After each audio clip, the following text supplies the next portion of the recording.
Welcome to YouTube channel guys. आज के market के रिगार्डिंग कल वीडियो बनाया था। क्लियरली आप लोगों को कुछ चीज़ें बताई थी, वैसा ही प्ले हुआ मार्केट में। देखिए, कुछ स्टॉक्स की बात की थी। डेल्टा कॉर्प के लिए कहा था वीक रहेगा, वीक रहा। टीसीएस के लिए रिजल्ट के बाद कहा था कि मोर और लेस सेम है रिजल्ट, मतलब ना कोई पॉजिटिव सरप्राइज है ना कोई नेगेटिव सरप्राइज है। ऑलमोस्ट वैसा ही स्टॉक का रिएक्शन रहा। और आईसीआईसी बैंक पे पॉजिटिव था, जो हमारा स्टैंस था। और आपने देखा स्टॉक ठीक चला। ओके, अब एक बार के लिए देखते हैं आगे क्या है क्या नहीं है, उस पर थोड़ा ध्यान देते हैं। तो देखिए, सबसे पहले जो न्यूज़ है वो ये है, ये देखिए 8.5% आया है सीपीआई। 8.4% एस्टीमेट था, लेकिन जो कोर सीपीआई है वो थोड़ा सा 6.5 एस्टीमेट से कम है। तो मोरलेस देखिए, इस डेटा की उम्मीद थी मार्केट को, इवेंट चला गया तो मार्केट थोड़ा सा रिलीफ ले रहा है यूएस का। बाकी ऐसा कुछ एज सच पॉजिटिव नहीं हुआ है। ओके, हुआ क्या आज? डाउ ऊपर खुला डेटा के बाद में, क्योंकि ये था ना कि कोई बहुत ज्यादा स्पाइक करके डेटा ना आ जाए। तो ठीक है, ऑलमोस्ट मोरलेस उतना ही आया तो ठीक है। लेकिन ऊपर के लेवल से आप देखेंगे तो कूल ऑफ हो चुका है। सेम विद नेस्डेक, ऊपर के लेवल से नीचे आ रहा है। वीकनेस दिख रही है मार्केट्स में एक बार के लिए, और ये होता है जब फेड के इवेंट्स ये वाली चीजें होती हैं तो ये होता है। डॉलर इंडेक्स 100 के ऊपर है। ओके, विक्स थोड़ा सा कूल ऑफ है। और अगर आप बॉन्ड यील्ड देखेंगे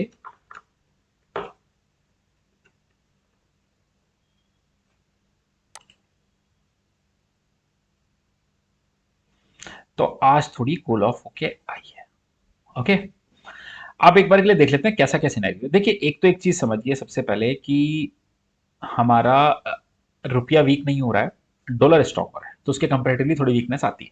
ओके, वीकनेस मतलब मैं कंपैरेटिवली बाकी करेंसीज के कंपैरेटिवली बात कर रहा हूँ। तो आप ये समझिए, अगर रुपये वीक हो रहा है तो इसका डायरेक्टली फायदा मिलेगा आईटी कंपनीज को और फार्मा को। फार्मा को तो मैं पिक्चर से बाहर रखता हूँ, अभी बात करते हैं आईटी पे।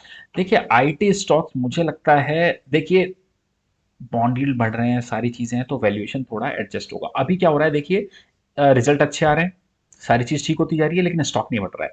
तो जो वैल्यूएशन वाला कंसर्न था उसको मार्केट थोड़ा डाइजेस्ट करने की कोशिश कर रहा है।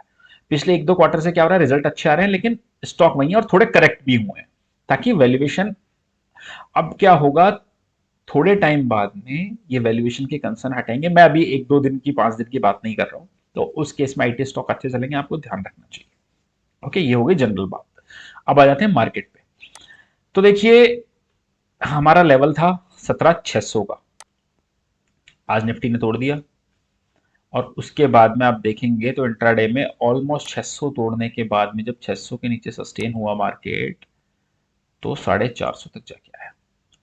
आखिरी आवर्स में थोड़ा कवरिंग आई, reason bank Nifty. Okay, bank Nifty की वजह से रिकवरी आई। अब देखिए, लग रहा है एक बार के लिए ये कंप्लीटली हैमर नहीं है, क्योंकि जो इसका बॉडी और जो विक है उसके डिस्टेंस में थोड़ा इशू है। ओके, लेकिन हाँ, मार्केट थोड़ा ऊपर जा सकता है। क्यों जा सकता है उस पर भी बात करेंगे एक बार के लिए। देखिए, इसके लिए पहले मैं आपके सामने खोलता हूँ एक बार निफ्टी आईटी का चार्ट। निफ्टी आईटी में क्या हुआ? ओके, आप ये देखिए, निफ्टी आईटी में एक सपोर्ट था 35,000 का, लास्ट का जो ये वाला स्विंग लो था। ओके, 35,000 टूटा, तो अगला जो सपोर्ट आ रहा था वो आता है सीधा 34,000 या फिर 34,500, इसके मिड पे जाके। आज हम ऑलमोस्ट ऑलमोस्ट आप देखेंगे तो 34,200 को टच करके आए हैं। तो मुझे लगता है आईटी इंडेक्स ने एक बार के लिए अपना करेक्शन पूरा कर लिया है। ओके, तो ये हो सकता है निफ्टी को सपोर्ट दे। तो इसलिए निफ्टी में एक बार के लिए देखिए, चार्ट वीक है तो जो भी ट्रेड करेंगे वो आपको हेजिंग के थ्रू ही करना है, ये मस्ट है। ओके, इधर उधर का नेकेड कॉल ना लें, फंस सकते हैं, क्योंकि चार्ट्स वीक है।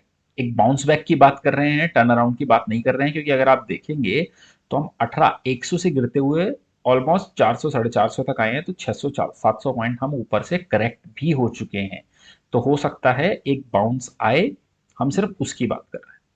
ओके, अगर बाउंस आता है तो 17,600 700 तक मैक्सिमम दिख सकता है। उस केस में आप एक बार अपनी पोजिशंस को हल्की कर लें।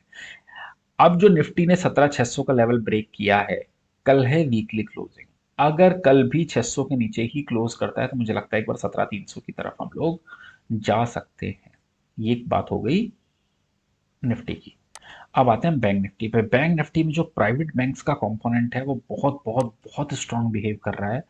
और देखिए कल मैंने आईसीआईसीआई बैंक दिया था, बहुत ही ज़बरदस्त परफॉर्म किया है स्टॉक ने, बहुत ही ज़बरदस्त। तो सही चल रहा है उनका, लेकिन आप एक चीज़ नोटिस कीजिए। अब देखिए क्या हो रहा है, ब्रॉडर मार्केट बहुत अच्छा चल रहा था, लेकिन अगर निफ्टी गिरता जा रहा है कॉन्टिन्यूसली बेसिस पे, आज आप ब्रॉडर मार्केट को देखिए, स्मॉल कैप मिड कैप को देखिए, बहुत अच्छी वाली पिटाई हुई है। तो सेम उसी केस में कि अगर निफ्टी गिरता रहेगा तो बैंक निफ्टी भी ज़्यादा टाइम तक सस्टेन नहीं कर पाएगा। अब बैंक निफ्टी में ज़बरदस्त वाली शॉर्ट कवरिंग कब आएगी? आप लास्ट के 5 ट्रेडिंग सेशंस का हाई देखिए, 37,900 950 की रेंज, 50 पॉइंट का अगर और मार्जिन लेके, मतलब अगर आप 38,000 के ऊपर जाके सस्टेन करते हैं तो मुझे लगता है 38,300 500 सीधा दिखाई देता है एक बार के लिए। ये बात हो गई बैंक निफ्टी की। ओके। और अगर नीचे जाके क्लोज कर देता है 37,500 वीकली, तो इशू बैंक निफ्टी में है। ये बात हो गई निफ्टी बैंक निफ्टी। क्या बात है डेटा पे? डेटा वीक है, कोई स्ट्रॉन्ग डेटा नहीं है। लॉन्ग अनवाइंड हुए हैं 6,000 10,000 कॉन्ट्रैक्ट्स शॉर्ट ऐड करके गए हैं। स्टॉक में भी लॉन्ग अनवाइंड हुई है, शॉर्ट ऐड हुआ है। कॉल लॉन्ग लेके गए, कॉल लॉन्ग अनवाइंड किए 26,000, तो शॉर्ट भी नहीं किया, लेकिन 29-30,000 पुट लॉन्ग है, उसके करस्पॉन्डिंग सिर्फ 3,000 पुट शॉर्ट है, तो थोड़ा वीक डेटा है। ओके। अब एक बार के लिए डिस्कस कर लेते हैं स्टॉक्स को, किन किन स्टॉक्स में ध्यान देना है। एक बार देखिए जो डेटा बन रहा है, मुझे लगता है उसके लिए आप एक इन्फी पे प्ले कर सकते हैं। इन्फी में बहुत जबरदस्त वाली गिरावट आई है। 1900 साढ़े 1900 के लेवल से निफ्टी आप इन्फी आप देखेंगे 1700 साढ़े 1700 के लेवल पे आ रहा है। ओके, तो ये आ, मुझे लगता है जरूरत से ज्यादा करेक्ट हो गया है। ऐसा कुछ मुझे नहीं लगता कि इतना कुछ ज्यादा वीक आना चाहिए। तो एक बार के लिए आप 1770 1780 के लेवल्स के लिए प्ले कर सकते हैं इसको। आपका स्ट्रिक्ट स्टॉप लॉस होना चाहिए 1720 का ऑन क्लोजिंग बेसिस। ओके। दूसरा जो स्टॉक है वो आप लीजिए एक्सिस बैंक। देखिए कल मैंने आईसीआईसी दिया था, अभी भी आईसीआईसी स्ट्रॉन्ग है, कोई वीक नहीं है। एक्सिस में देखिए कुछ अच्छा पैटर्न बन रहा है। आप देखिए, मैं थोड़ा बड़ा चार्ट दिखाता हूँ इसका। ये हो हो गया। आप ये देखिए, ये मैंने वीकली चार्ट खोला एक्सिस का। ये कोविड के बाद में इसमें गिरावट आई। ओके, 700 साढ़े 700 के लेवल से। उसके बाद एक बार ये ऊपर गया, दो बार ऊपर गया। कभी भी आप देखेंगे जो इसकी वीकली क्लोजिंग है वो 810 से ऊपर गई नहीं है। ओके। मुझे लगता है एक बार के लिए 805 810 के लेवल के लिए तो आप प्ले कर ही सकते हैं। मैं जो चीज बताना चाह रहा हूं आप उस पर ध्यान दीजिए।